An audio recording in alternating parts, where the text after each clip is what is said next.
todo lo que usted siempre quiso saber de comunicación en semiótica en 8 minutos, más o menos.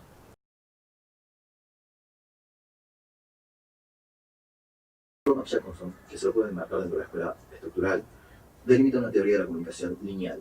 Es decir, un emisor que emite un mensaje, este mensaje se da en un determinado canal, con un determinado código que es arbitrario, y a su vez hay un emisor que recibe este mensaje. Este mensaje se marca en un contexto determinado.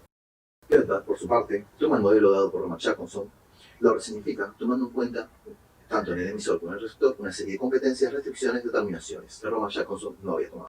En este esquema, hay un emisor que realiza una decodificación del mensaje y un receptor, quien lo decodifica. Este se emite por un canal y ambos se encuentran determinados por sus competencias lingüísticas y paralingüísticas. A su vez, estas competencias se encuentran trasvasadas por las ideologías y prácticas culturales. Tanto el emisor como el receptor poseen determinaciones psíquicas y restricciones de su universo discursivo. Entre tanto, el emisor posee un modelo de producción determinado para ese mensaje y el receptor posee un modelo determinado de interpretación. Según Thomas Jefferson, las funciones del lenguaje y las funciones lingüísticas se encuentran dentro de la estructura verbal del mensaje. Cada uno de los factores mencionados dentro del esquema de la comunicación da lugar a una función. Función referencial. Se orienta hacia el contexto y es denotativa y cognoscitiva. Función emotiva. Se encuentra centrada en el destinatario y es una expresión directa emocional. Función connotativa.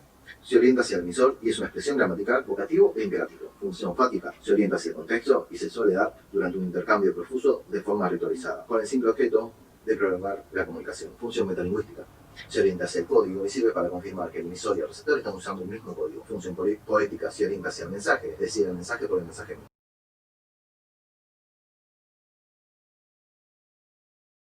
Keltner parte del esquema de Jefferson a partir de la enumeración de sus diferentes elementos constitutivos, es decir, el conjunto de reglas con el cual estructura el esquema, manteniendo la estructura funcionalista central del mismo. La crítica del esquema se basa en los siguientes puntos. El código parece suspendido en el aire entre el emisor y el receptor, y esto tiene dos críticas principales. El problema de la homogeneidad del código, es decir, el código, por más que sea arbitrario entre significado y significante, está sujeto a interpretaciones del hablante, es decir, su codificación y decodificación. Además, tiene un problema de la estabilidad del código, lo cual implica una competencia desde el punto de vista de la producción y de codificación. Por el otro lado, existe un universo discursivo, es decir, aquellos hábitos que poseen los objetos dentro de sus condiciones de producción discursiva y todas las restricciones que con ello implican.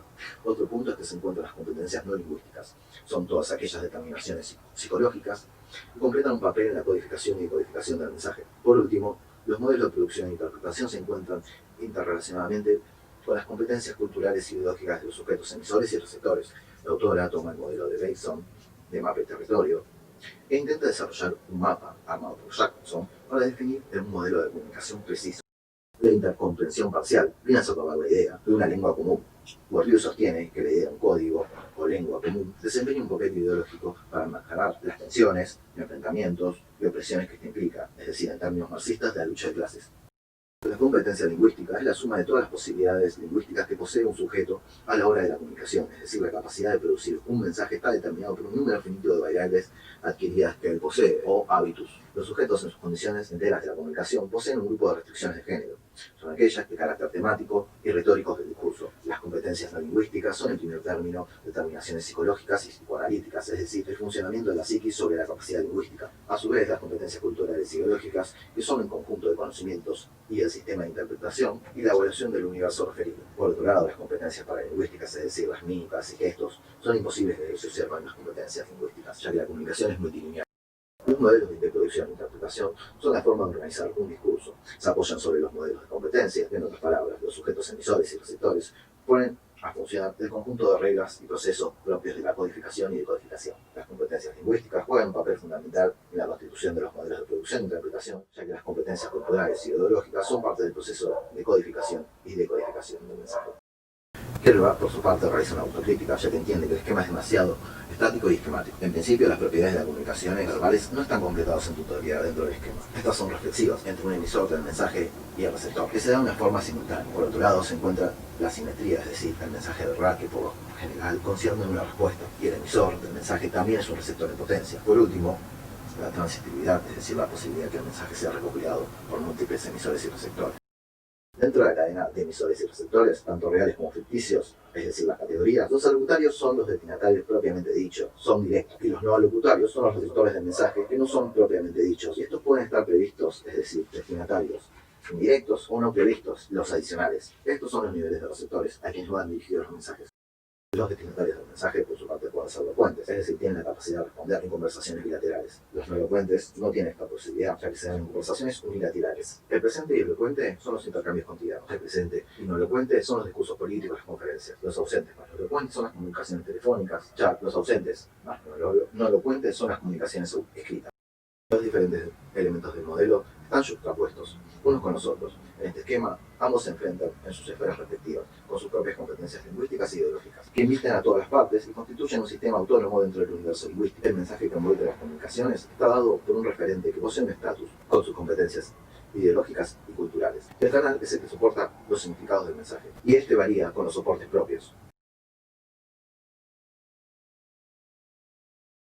Según Casamilia, el discurso es ante todo una práctica social, una forma de acción entre los individuos, que se articula a partir de uso lingüístico contextualizado. Este puede ser oral o escrito, es decir, sus unidades. El discurso forma parte de la vida social y a la vez constituye un instrumento que la crea. Por ello, hablar o escribir son procesos que consisten en crear piezas textuales orientadas hacia las consecuencias de unos fines que se dan interpretando el contexto. En este sentido, el código verbal ya no se asume como el conocimiento gramatical que posee el individuo, sino como el uso de dicho conocimiento en la interacción social. La lingüística textual estudia las unidades comunicativas que trascienden los límites relacionales para explicar la macroestructura y la superestructura de los textos, tomando como base el proceso de producción e interpretación, como son los propios que definen el texto de coherencia y cohesión.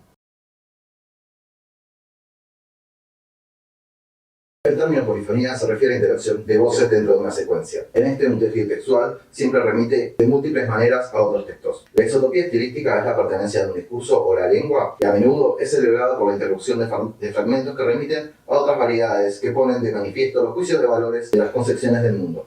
La intertextualidad es la relación que se establece entre dos textos mediante la inclusión de uno en otro de forma de cita o alusión. Esta altera las competencias culturales e ideológicas para su decodificación. Los discursos directos son citas que conservan las marcas de su enunciado y a menudo se encuentran entre comillas o guiones. Este produce un efecto de fidelidad y constituye un documento que a la vez da la impresión de objetividad. Por su parte, el discurso en directo se borra las huellas del enunciado y pierde su autonomía subordinándose al discurso citante. Esto supone una interpretación, dando una versión de sí mismo que puede realizar una síntesis. La hibridación o confusión discursiva es una forma que adoptan las contaminaciones de voces dentro de una secuencia. La ausencia de signos permite un contacto fluido entre el discurso citado y el citante, pudiendo integrar dentro de un mismo enunciado. El discurso interno adopta la forma de un diálogo. Esta segunda voz desempeña diferentes papeles, puede tener un mismo estatus, pero en determinados casos una de ellas es dominante. La transtextualidad infiere todo aquello que lo relaciona, manifiesta con otro texto y se reconocen 5 tipos. La intertextualidad, que es la relación entre dos textos o más. La paratextualidad es la relación que el texto mantiene con su paratexto. O la metatextualidad es la relación de un comentario que une a otro texto del cual habla. La hipertextualidad es la relación con un texto o otros anteriores.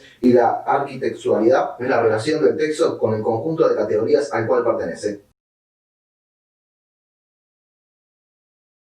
La noción de sujeto hablante presupone un único autor del enunciado. En una polifonía existen diferentes voces abstractas. El sujeto hablante es el emisor del mensaje y se da mediante una serie de elecciones de palabras bajo las reglas gramaticales que dan origen a la producción del enunciado. Generalmente está dado en primera persona. Esto puede ser utilizado para enunciados simples, pero cuando son rebasados en un diálogo, la tesis empieza a resquebrajarse. Acto ilocutivo. Realiza transformaciones que se refieren a los interlocutores, en la medida que estos son enunciadores y alocutarios y no un simple auditorio. La polifonía del enunciado se manifiesta en la creación de enunciados que se expresan en el enunciado. Es decir, hablan porque expresan puntos de vista y dialogan. El locutor se pone en escena a sí mismo y constituye un discurso como un show. Hablamos de discurso preferido cuando las palabras se presentan como habiendo sido efectivamente pronunciadas, ya sea literalmente o solo en las ideas o en la intención. Y el origen de dicho discurso sería un segundo locutor, enmarcando el habla del locutor principal. En los casos se puede hablar de enunciadores, donde los verdaderos sujetos empíricos de los enunciados que los emiten. En cambio, el locutor es un concepto de orden puramente lingüístico. La pertenencia teórica de las nociones están ligadas a las funciones que desempeñan las palabras. Por una parte sirven para construir una representación lingüística de la realidad, y dichas representaciones se relacionan con los enunciadores, los cuales no hacen más que ver las cosas, pero ven las cosas a través de las palabras. Por otro lado, la función de las palabras también concierne a la comunicación, y en una segunda función desempeña un locutor uniéndose a diversas posiciones en las relaciones con los enunciadores y sus respectivas representaciones. En este punto es donde la noción de discurso referido y polifonía convergen. La ironía suele ser una paradoja. Imprimir un determinado acento en sus palabras posee un carácter universal. La negación introduce a la concepción de la polifonía de las lenguas y subyace en la expresión adversativa, es decir, en la presencia de un enunciado positivo. La estructura concesiva marca de alguna manera una clara polifonía, ya que en ella hay una posición de elementos argumentativos. Para explicar el comportamiento del locutor y los enunciadores, se toman ciertas analogías: la negación, los discursos argumentativos, los modificadores y predicativos.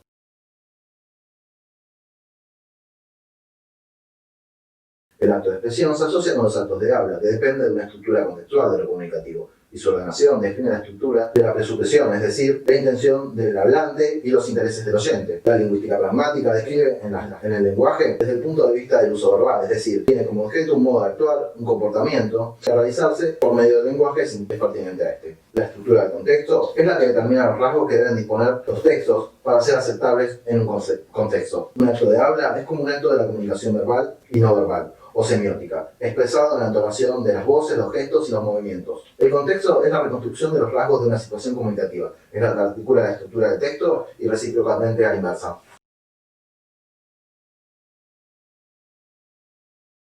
Se considera el sistema de la comunicación en sus funciones esenciales de la lengua, al permitir la emisión de un mensaje a un destinatario o receptor. Los modelos teóricos permiten la descomposición de las variables en unidades mínimas de sentido, que permiten realizar un análisis sistemático de los objetivos de interés. Los discursos y textos se encuentran compuestos por enunciados que son unidades mínimas de sentido relativamente estables. La polifonía implica una multiplicidad de voces dentro de un mismo discurso, mediante un acto comunicativo.